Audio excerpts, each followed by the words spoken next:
कधी कल्पना केलीये का 400 वर्षांपूर्वी महाराष्ट्र कसा जगत होता? रात्र झाली की गावात शांतता नसायची, भीती असायची. शेतकरी दिवसभर कष्ट करून पीक उगवायचा, पण धान्य त्याच्या घरात नाही, सरदारांच्या कोठारात जायचं. कर इतके की माणूस जगण्यासाठी नाही तर फेडण्यासाठी जन्माला यायचा.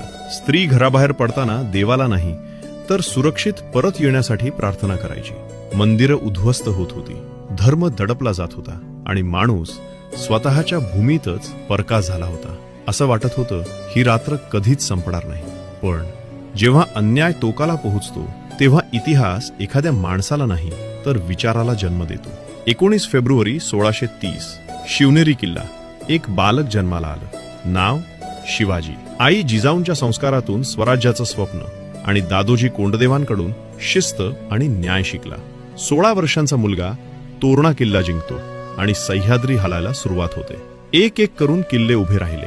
राजगड, पुरंदर, सिंहगड, प्रतापगड हे दगड नव्हते, ही स्वराज्याची पायाभरणी होती. त्याची तलवार राज्य वाढवण्यासाठी नव्हती तर जनतेला जगवण्यासाठी होती. शत्रूच्या स्त्रीला सुद्धा आईचा मान दिला.